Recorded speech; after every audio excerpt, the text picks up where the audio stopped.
খবর শুনছেন update Bangla channel থেকে। আজ জানাবো পশ্চিমবঙ্গ, দেশ এবং বিদেশের বাছাই করা সব তাজা খবর।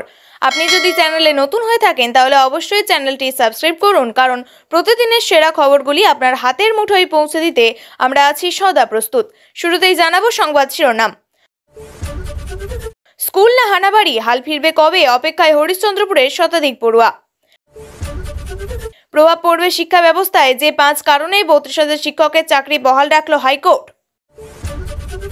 আবাসের টাকা হাতিয়ে চম্পট ঠিকাদার, পুরসভা চাইছে বাড়ি, ফাঁপড়ে উপভোক্তা।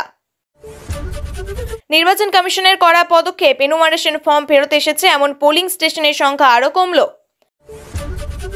আমাকে হিন্দুত্ব শেখাতে আসবেন না, মালদা থেকে হুঙ্কার মমতার। মুর্শিদাবাদে 22টি আসনে এবার তৃণমূল হারবে, বললেন শুভেন্দু। জঘন্য বোলিং, হতশ্রী ফিল্ডিং এর যুগলবন্দিতে ম্যাচ হারল ভারত, ঐতিহাসিক জয় বাবুমাদের। 9,68,000 চাকরি প্রার্থী বঞ্চিত, আদালতের রায়ের পরেই বোমা ফাটালেন শুভেন্দু। অনুপ্রবেশ নিয়ে এবার বোমা ফাটালেন ত্রিপুরার মুখ্যমন্ত্রী, ভয়ঙ্কর দাবি মানিক সাহার। ফাঁসির সাজা শুনে হাসিতে ফেটে পড়েছিলেন হাসিনার হয়ে লড়াইয়ের দায়িত্ব পেলেন সেই আইনজীবী। বহরমপুরের কারাগারে রাখা 30 জন বাংলাদেশি অনুপ্রবেশকারীকে তাড়িয়ে দিল বিএসএফ।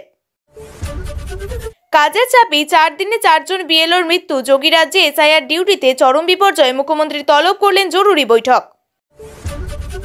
তালাক দিলে যৌতুকের যাবতীয় সম্পত্তিও দিতে বাধ্য স্বামী, মুসলিম মহিলার পক্ষে বিরাট নির্দেশ সুপ্রিম কোর্টের। গরু পাচারের অভিযোগে বনগাঁয় গ্রেপ্তার বিজেপি নেতা, শুরু হয়েছে রাজনৈতিক তরজা। ওয়াকফ আইন নিয়ে মমতার করা আশ্বাস, কোনো ধর্মস্থানে হাত দিতে দেব না।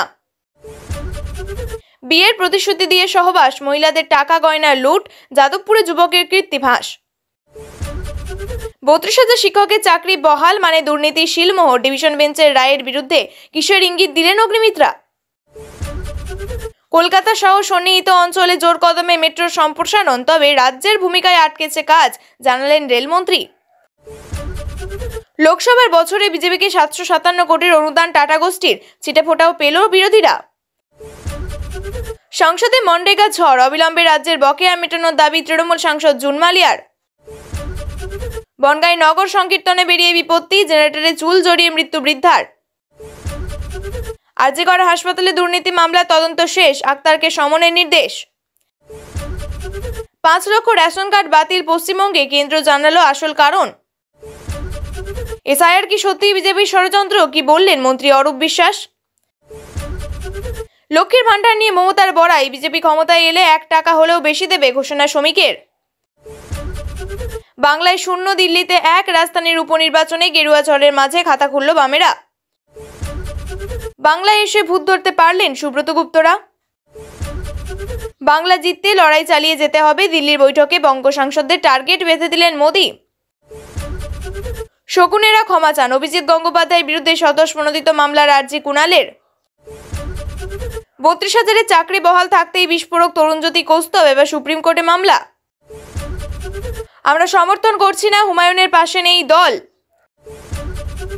দিল্লিতে শাহর সঙ্গে বৈঠক শুভেন্দুর, নির্বাচন কমিশনের দপ্তরেও গেলেন বিরোধী দলনেতা। ব্রহ্মসের রেঞ্জের মধ্যে অর্ধেক পাকিস্তান, এবার কমব্যাটের সফল পরীক্ষা ভারতে। এসআইআর ফিরিয়ে দিল 26 বছর আগে নিরুদ্দেশ হয়ে যাওয়া ছেলেকে, চোখে জল ধরে রাখতে পারলেন না বৃদ্ধ দম্পতি। পুলিশকে জানালে আইএসএফ জানতে পেরে যায়, প্রশাসনের বিরুদ্ধে ক্ষুব্ধ শওকত। মামার বিরুদ্ধে নাবালিকা ভাগ্নেকে ধর্ষণের অভিযোগ, বনগাঁয় গ্রেপ্তার অভিযুক্ত। আসানসোলের রাস্তায় দিদিগিরি অগ্নিমিত্রা, যানজটে ফেঁসে ধমক ট্রাফিক পুলিশের। আরজিকর দুর্নীতির মামলা তদন্ত শেষ, আদালতে সিবিআই, আক্তার আলীকে সমন পাঠানোর নির্দেশ। রাজ্য পুলিশের দায়িত্ব পেলেন ডিএসপি রিচা, কোথায় পোস্টিং। একদিকে কেবল শোরগোল, অন্যদিকে স্পষ্ট বার্তা, পথ দেখালেন তেজস্বী, তবে রাহুল গান্ধী কেন দিশাহারা। মৃত্যুহীন বুথ কমতে কমতে প্রায় ভ্যানিশ, কি ম্যাজিক কমিশনে। আপনাদের কাছে একটা অনুরোধ রইল, আমরা প্রতিদিন চেষ্টা করি আপনাদের জন্য সঠিক, সংক্ষিপ্ত এবং নিরপেক্ষ খবর পৌঁছে দিতে। আমাদের এই ছোট্ট চেষ্টাকে যদি আপনার ভালো লাগে তাহলে দয়া করে একটা লাইক দিয়ে পাশে থাকার বার্তা দিন। আপনার একটা লাইকই আমাদের আগামী দিনের অনুপ্রেরণা। এতক্ষণ শুনছিলেন সংবাদ শিরোনাম, এবার জানাবো বিস্তারিত খবরগুলি।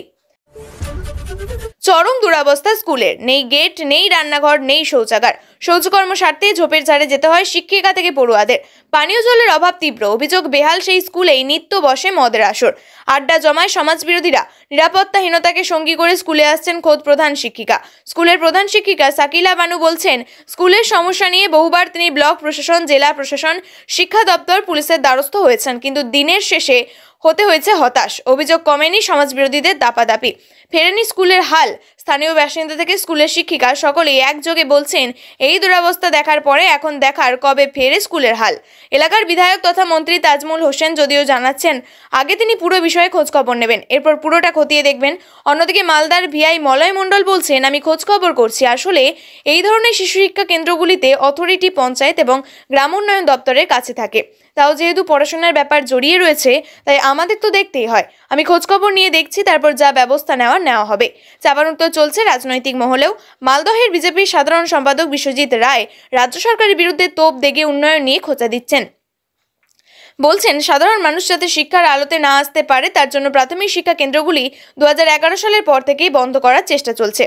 দুর্নীতির অভিযোগে সুপ্রিম কোর্টে বাতিল হয়ে গিয়েছিল স্কুল সার্ভিস কমিশন অর্থাৎ এসএসসির দেওয়া 26,000 চাকরি। তবে প্রাথমিক মামলায় দুর্নীতি বা বেনিয়মের অভিযোগ তুলে চাকরি বাতিল হলো না। কলকাতা হাইকোর্টের ডিভিশন বেঞ্চ বহাল রাখলো 32,000 প্রাথমিক শিক্ষক শিক্ষিকার চাকরি। বুধবার সেই রায় দিয়েছে বিচারপতি তপব্রত চক্রবর্তী এবং বিচারপতি ঋতব্রত মিত্রের ডিভিশন বেঞ্চ। কি কারণে বাতিল হলো না, বহাল থাকলো চাকরি? প্রথমত, অপরাধের প্রমাণ নেই। প্রাথমিক নিয়োগ মামলায় নির্দেশনায় উল্লেখ করা হয়েছে যে 32,000 প্রাথমিক শিক্ষকের চাকরি বাতিলের নির্দেশ দেওয়া হয়েছিল তারা দীর্ঘ সময় ধরে রাজ্যের বিভিন্ন প্রাথমিক বিদ্যালয়ে অবিচ্ছিন্নভাবে কাজ করেছেন। তাদের বিরুদ্ধে কোনো ব্যক্তিগত অভিযোগ বা অপরাধের প্রমাণ নেই। চাকরি কেড়ে নেওয়া অনৈতিক হবে। সিঙ্গেল বেঞ্চে জিরো টলারেন্সের কথা বলেছিল, কিন্তু ডিভিশন বেঞ্চ প্রশ্ন তোলে, এত বছর ধরে যারা চাকরি করছিলেন তাদের চাকরি কেড়ে নেওয়া অন্যায় এবং অনৈতিক হবে। বেনিয়মের অভিযোগকে মান্যতা দিলেও জীবন জীবিকাকে গুরুত্ব দিয়েছে ডিভিশন বেঞ্চ। ঘুষের প্রমাণ নেই। ডিভিশন বেঞ্চ এমন কোনো প্রমাণ পায়নি যে নিয়োগের সমস্ত আর্থিক লেনদেন হয়েছে। আর্থিক দুর্নীতির কোনো নথিও আদালতের সামনে পেশ করা হয়নি। তাই শুধুমাত্র সন্দেহের নিরিখে 32,000 প্রার্থীর চাকরি খারিজ করেনি আদালত। বর্তমানে সবাই প্রশিক্ষণপ্রাপ্ত। ডিভিশন বেঞ্চ উল্লেখ করেছে 32,000 শিক্ষক বর্তমানে পুরো প্রশিক্ষণপ্রাপ্ত। তারা ডিএলএড এবং এনআইওএস প্রশিক্ষণ শেষ করেছে। এর মধ্যে অনেকেই প্রত্যন্ত অঞ্চলে একমাত্র শিক্ষক হিসাবে কর্মরত। তাই তাদের চাকরি বাতিল হলে শিক্ষা ব্যবস্থায় কী প্রভাব পড়বে তা ভেবেই এই রায় দিয়েছে ডিভিশন বেঞ্চ। অ্যাপটিটিউড টেস্ট না নিয়েই নিয়োগ করা হয়েছে। মূলত এই অভিযোগে চাকরি বাতিল করেছিল তৎকালীন বিচারপতি অভিজিৎ গঙ্গোপাধ্যায়ের সিঙ্গেল বেঞ্চ, কিন্তু এই টেস্ট হয়নি যে প্রমাণ পায়নি ডিভিশন বেঞ্চ। টাকা ঢুকে গিয়েছে অ্যাকাউন্টে, অথচ আবাসের ঘর হয়নি। ঠিকাদার টাকা হাতিয়ে নিয়ে পালিয়েছে বলে অভিযোগ। অপরদিকে পুরসভা আবার বলছে বাড়ি না হলে টাকা ফেরত, নয়তো এফআইআর। ফাঁপড়ে রাতে ঘুম ছুটেছে উপভোক্তার, এমন ঘটনা একাধিক মানছে পুরসভা। ঘটনাটি ঘটেছে হুগলির বৈদ্যবাটি পুরসভার 22 নম্বর ওয়ার্ডের আদর্শনগর এলাকায়। 2022 সালে স্কিমের টাকা কাজ শুরু হলেও এখনো পর্যন্ত তৈরি হয়নি বাড়ি। বন জঙ্গলে ভর্তি হয়ে আছে এই জায়গা। নানু চক্রবর্তী বলেন, পুরসভা থেকে আমাদের বলা হয়েছে ঘরের টাকা পেয়েছেন, ঘর তৈরি করতে হবে, তা না হলে টাকা ফেরত দিতে হবে, নয়তো পুরসভার পক্ষ থেকে আইনি ব্যবস্থা নেওয়া হবে। এতে রাতের ঘুম ছুটেছে তার। মহিলার অভিযোগ, স্থানীয় জনপ্রতিনিধিকে জানিয়েও কোনো কাজ হয়নি। বৈদ্যবাটি পুরসভার চেয়ারম্যান মিন্টু মাহাতো বলেন, পুরসভার নিজস্ব কোনো ঠিকাদার নেই। আবাস যোজনার টাকা উপভোক্তার ব্যাংক অ্যাকাউন্টে সরাসরি যায়। কাকে দিয়ে কাজ করাবেন তিনিই সিদ্ধান্ত নেবেন। দুষ্কৃত কর্ম করলে সবাই বলেন তৃণমূলের নেতা। আমি তৃণমূলের লোক, এর দায় তৃণমূল নেবে না। এসআইআর নিয়ে বিজেপি তৃণমূলের মধ্যে চাপানোত্তরের মধ্যেই সামনে এলো চাঞ্চল্যকর তথ্য। নির্বাচন কমিশনের পরিসংখ্যান অনুযায়ী রাজ্যের 208টি পোলিং স্টেশনের থেকে 100% পূরণ করা ফর্ম ফেরত এসেছে। এই তালিকার শীর্ষে রয়েছে দক্ষিণ 24 পরগনা। এতগুলি পোলিং স্টেশনে কোনো মৃত ভোটার, স্থানান্তরিত ভোটার কিংবা ডুপ্লিকেট ভোটার নেই।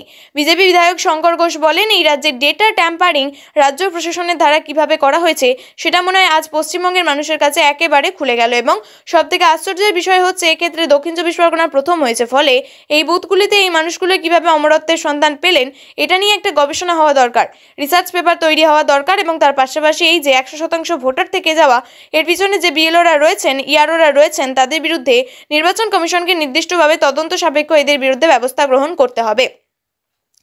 তৃণমূল কংগ্রেসের মুখপাত্র তন্ময় ঘোষ 2208টি বুথে নাকি কোনো মৃত ভোটার বা ভোটার স্থানান্তরিত হয়েছে এরকম কোনো ভোটার খুঁজে পাওয়া যায়নি। রাজনৈতিক মহলে প্রশ্ন উঠছে, এমনটা কি সম্ভব? কোনো গড়মিল হয়নি তো? এই সমস্ত পোলিং স্টেশন এখন কমিশনের নজরদারিতে। সূত্রের খবর, এইসব পোলিং স্টেশনের এনুমারেশন ফর্মের সব তথ্য একাধিকবার যাচাই করা হবে। গত মঙ্গলবার মুখ্যমন্ত্রী তুলে ধরেছিলেন গত 15 বছরের উন্নয়নের খতিয়ান। আর আজ মালদা গাজল থেকে নতুন করে বিভিন্ন তথ্য তুলে ধরলেন মুখ্যমন্ত্রী তথা তৃণমূল সুপ্রিমো মমতা বন্দ্যোপাধ্যায়। একই সঙ্গে রাজ্যের টাকা আটকে রাখার জন্য ফের কেন্দ্রকে আক্রমণ করলেন। রাজ্যে ওয়াকফ সংশোধনী আইন মেনে নেওয়ায় সরব হয়েছেন কেউ কেউ। ওয়াকফ সংশোধনী আইন নিয়ে এদিন মালদহের সভা থেকে বার্তা দিলেন তৃণমূল সুপ্রিমো। আর বিজেপিকে হুঁশিয়ারি দিয়ে বললেন, আমাকে হিন্দুত্ব শেখাতে আসবেন না। এদিন গাজলের সভা থেকে সবাইকে আশ্বস্ত করেন মুখ্যমন্ত্রী। একই সঙ্গে এসআইআর নিয়ে কেন্দ্রীয় স্বরাষ্ট্রমন্ত্রী অমিত শাহকে আক্রমণ করেন মমতা। বলেন, এটা অমিত শাহের চালাকি। ভোট ফেব্রুয়ারিতে ঘোষণা হবে আর 3 মাস আগে থেকেই এসআইআর শুরু করেছে। এসআইআর না মানলে নির্বাচন বন্ধ করে দাও আর সরকার ফেলে দাও, তা না হলে এসআইআর করে দাও। এটাই চালাকি করছে। চালাকির দ্বারা মহৎ কাজ হয় না। হ্যাংলার দল। বাংলাকে দখল করার খুব লোভ, গণতন্ত্রের মাধ্যমে করো। এসআইআর ফর্ম পূরণের জন্য সবাইকে বার্তা দেন তিনি। বলেন, এসআইআর ফর্ম ফিল আপ করুন, হিয়ারিংয়ে যান, না হলে নাম কেটে দেবে। একসময় মুর্শিদাবাদ ছিল কংগ্রেসের ঝড়, পরে কংগ্রেস কোথায় যেন হারিয়ে গেল। মুর্শিদাবাদে ভোটার ঝুঁকলেন তৃণমূলের দিকে। এখন লোকসভা 3টি আসনই তৃণমূলের দখলে, আর জেলার 22টি বিধানসভা আসনের মধ্যে 20টি রাজ্যের শাসক দলের। সেই মুর্শিদাবাদে নাকি 26এর বিধানসভা নির্বাচনেও কোনো আসন পাবে না মমতা বন্দ্যোপাধ্যায়ের দল।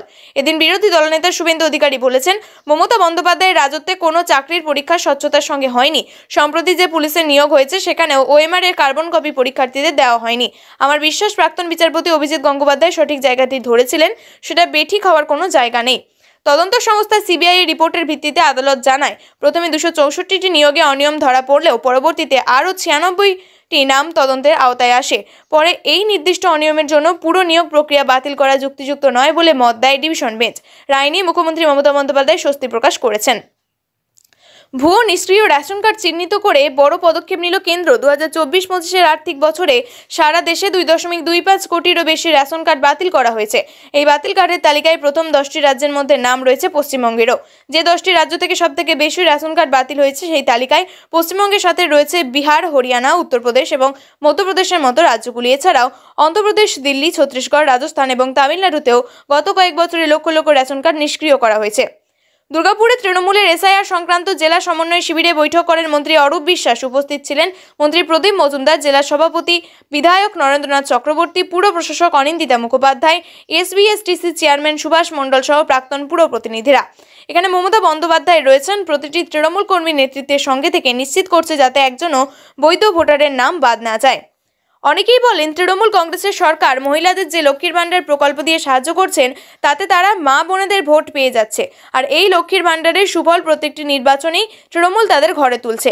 সামনেই 26 বিধানসভা নির্বাচন। গতকাল 15 বছরের রিপোর্ট কার্ড পেশ করতে গিয়ে বিহারে ভোটের আগে 10,000 টাকা করে দেওয়া হলেও ভোটের পরে বুলডোজার চালানো হচ্ছে বলে মন্তব্য করেন মুখ্যমন্ত্রী মমতা বন্দ্যোপাধ্যায়।